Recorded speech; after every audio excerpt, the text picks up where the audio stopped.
This is the Late Round Podcast with your host, JJ Zacharisa.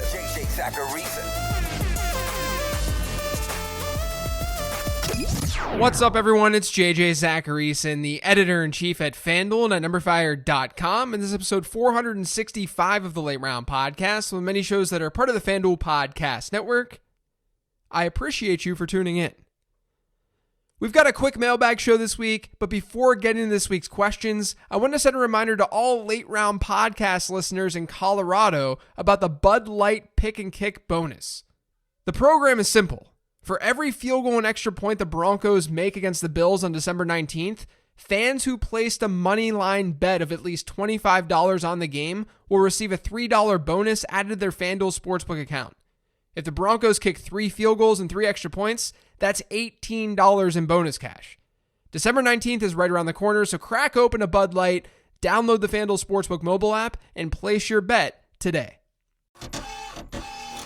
The first question this week says, love the show. Should teams that did not make the playoffs, but the league lets them play through the season, be able to choose waiver wire players?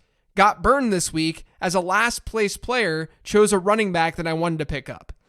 So I know the most popular take for this question is that non-playoff teams shouldn't put in waiver claims. And if my team didn't make the playoffs, I abide by that.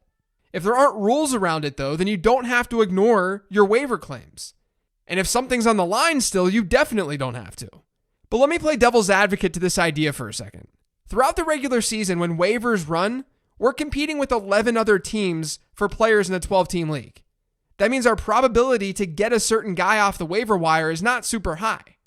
For argument purposes, let's just say that it's 1 in 12 in a 12-team league.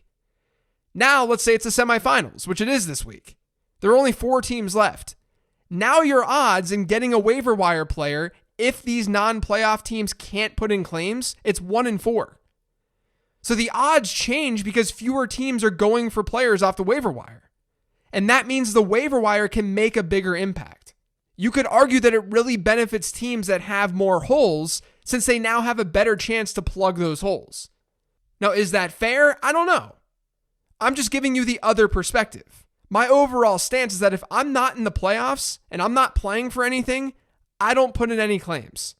But I do think it's fair to go after players after waivers initially run. This next question is from @Fishwind. What's going on with Terry McLaurin? He went from automatic wide receiver 2 to shaky flex option. What's causing the downturn in production, and what data can we examine to determine if it will continue?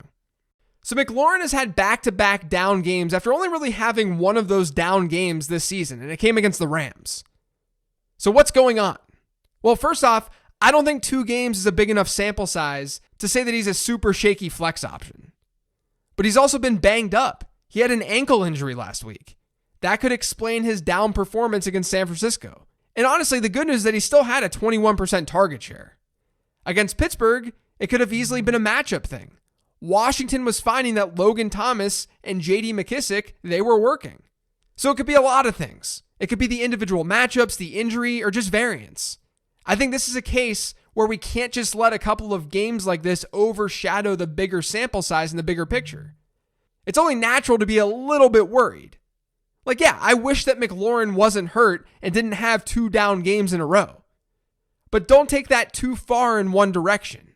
He's very good and he should be fine against Seattle this week. Or at least I would project him to be. This next question says, what situations do you find it useful in redraft to stack a quarterback and wide receiver or to hedge an opponent's wide receiver with their quarterback? An example would be Tannehill or Brady with A.J. Brown facing Godwin or Evans. I generally don't force the issue in a redraft league unless I know that I'm a big underdog or if I'm a big favorite. But I still won't let that get in the way of me being optimal and making optimal choices. For example, let's say that you're a big favorite and your opponent has Godwin and Mike Evans. You know that starting Brady would limit the upside that your opponent has. Because any points that Mike Evans or Chris Godwin get, Brady's going to get them too.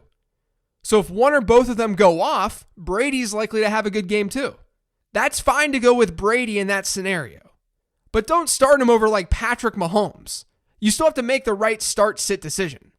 And then with stacking, if you need upside, sure, go ahead and stack. That's why stacking has always been a popular DFS strategy in tournaments. If you're stacking, you're getting strong correlation. If the stack pans out, you're in great shape. If it doesn't, you're not. So it's a high variance approach that you can take if you're a for sure underdog. But again, the general theme with questions like this is you can and you should absolutely think through this kind of thing.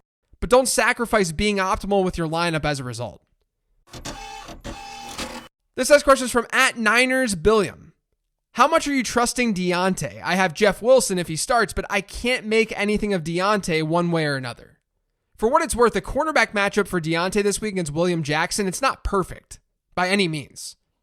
But we saw Diontae against the Bengals this year, and he had 11 targets, he caught 6 of them, he had 116 yards and a touchdown. So I'm not that worried about the matchup. Obviously, the worry comes from him being benched again, and that's a risk that you just have to be willing to take or not. I don't really know how to answer that. But if it makes you feel any better about a potential Diontae Johnson decision that you're making, I've got Diontae in multiple semifinals this week, and I'm starting him. At the very least, he's still a low-end wide receiver too. This next question is from @AdventPrime. I play in a keeper league where you keep up to 2 players for a cost of 2 rounds earlier than their 2020 draft round. Free agents are kept round 14. Anyone you might target as a keeper off the waiver wire for 2021. So I got this question a ton this week, so I figured I should answer it. The best way to approach this kind of thing is to look at injured players and underperforming rookies, and then match that up with players who could be free agents next year. So I'm just going to run through a bunch of examples for you guys. One guy who pops to mind, Keyshawn Vaughn. Leonard Fournette might be gone next year. Vaughn could step into that third down role for the Buccaneers offense. I'm not totally giving up hope. You could add Anthony McFarland or Benny Snell because James Conner's a free agent. You could go with a running back in Seattle like DJ Dallas, maybe Rashad Penny because Chris Carson's a free agent. Aaron Jones is a free agent, so maybe A.J. Dillon makes sense. And by the way, I'm not saying I think these guys won't re-sign with their teams. I'm personally expecting Aaron Jones to stay with Green Bay. We're just throwing darts here. And don't forget about injured players if you're able to keep them too. This may not be applicable to some of your leagues, but Paris Campbell, Cortland Sutton, Dak Prescott, Saquon Barkley, the list goes on and on. Now, I know I didn't cover every single guy. I'm probably missing someone obvious. I just don't know everyone's specific league and rules and who's available. That's just my process for this type of question. Look for young players who may be underperformed, maybe someone like Laviska Shenault too. Also find injured players, and then look at expiring contracts, especially at running back. And see if the backup behind the player who's no longer going to be on that team, see if he's worth holding on to. This next question says, what's the best way to rank fantasy keeper positions? 1 tight end, 2 running back, 3 wide receiver / quarterback, 4 kicker / defense, LOL. i.e., is a tight end 1 more valuable than a RB1, etc.?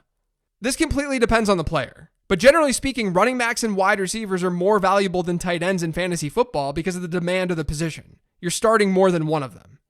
That's why we see running backs and wide receivers get drafted early and often, when you can get some tight ends late. Now, I know that's been a little bit different this year with Travis Kelce because he's having a monster season. But we shouldn't group tight end 1s and say they're the best position to keep. And we really shouldn't group positions together at all. It's all case by case. It all depends on the individual player.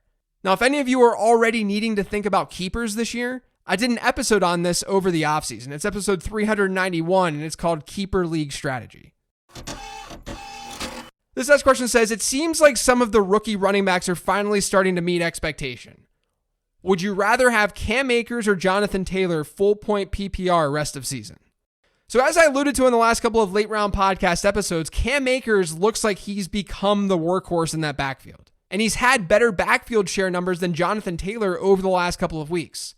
He's averaged an 86% running back rush share per game, and he's had a 7.4% target share. And that target share is being brought down by a 2.3% share 2 weeks ago. Taylor, meanwhile, is still splitting that backfield to a decent degree. His running back rush share is about 24 percentage points below Cam Akers over the last 2 weeks, and his target share is pretty much the same. Now, we're working with small samples here, so take this all with a grain of salt. But if we make assumptions based on how things are trending, Akers looks like he has the edge in overall workload. But Taylor does have the best matchup of the two against Houston this week. The problem is that next week he gets Pittsburgh. And since Akers gets the Jets and then the Seahawks over the next 2 weeks, I'm probably going to side with Akers from here on out. This next question is from @AndrewHallFF. What do we do with AJ Green in Dynasty? Is he droppable or a worthy stash in case he lands somewhere better next season to finish his career? I don't think it's smart to drop Green, even though he's looked pretty dusty this year. He may just need a change of scenery. And I can't imagine there's a better option sitting on your Dynasty waiver wire right now. I've got him in one league, and what I'm doing is I'm stashing him, I'm crossing my fingers, and I hope that he can find the right spot. This next question is from @Derek_Yeti. Hey JJ, love the show. Thanks. You mentioned implied team totals based on sports books. Obviously, the market will move the line if it considers it incorrect once it opens, but do you trust the sportsbook totals more than any other projection? Say your own or Number Fire, etc. Thanks. So at first I read this question, I thought it was referring to trusting individual player projections more than implied team totals. And yes, obviously I would trust a player projection more than an implied total because the implied total is about the team, not the individual player. But it's hard to answer this question without knowing what's going into some of the team level projections. I can tell you that there's some correlation between implied team total and actual total, and if we know teams are going to score points, then that means players on those teams are also going to score points. But something like this is tough to answer because every projection system is going to be different. Not only that, but there's usually not going to be massive discrepancies between what somewhere like FanDuel's Sportsbook is saying versus what a projection system is saying. I mean, there will be, and you can exploit that. But it's not like every single team each week shows something wildly different between Sportsbook and projection. It's not like a projection says the Chiefs are going to score 45 points, and then the implied team total for the Chiefs is like 19. The reason using implied totals can be helpful on my show is because anyone can access them and understand them. They're helpful not just from an application standpoint, but from a learning one too.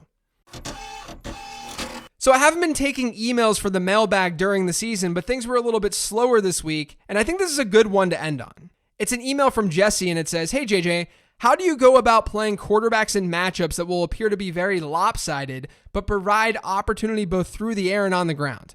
The example I'm thinking of is Ryan Tannehill. Last week, the matchup was excellent, but the game got out of hand, and they leaned on the run very quickly. 16 points is fine, but certainly isn't the ceiling I'm looking for in the semis. I fear a similar situation could arise against Detroit this week. Thanks, Jesse. Yeah, look, you ideally want situations where games are going to be close because it keeps teams throwing.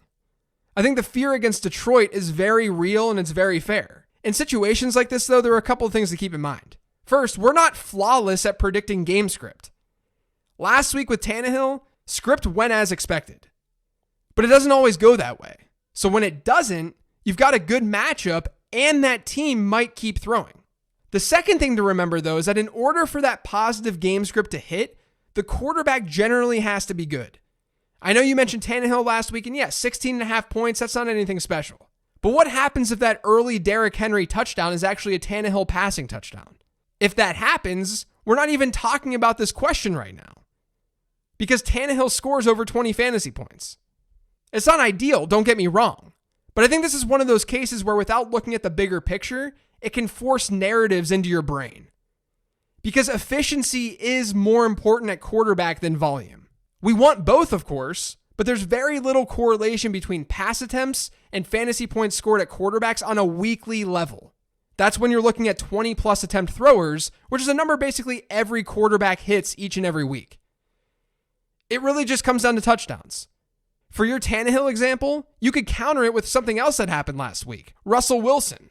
If we want to look at anecdotal evidence, there's some anecdotal evidence. Russell Wilson. He was ultra efficient. He only played 3 quarters in that game, but it didn't matter. Maybe it didn't give him a super high ceiling, but he still got it done. And Tannehill should hypothetically still be able to get it done in this matchup against Detroit. But overall, I'm going to be most concerned with efficiency over volume. And I want my quarterback's offenses scoring a lot of points. Because it's very easy for a rushing touchdown to just be a passing touchdown.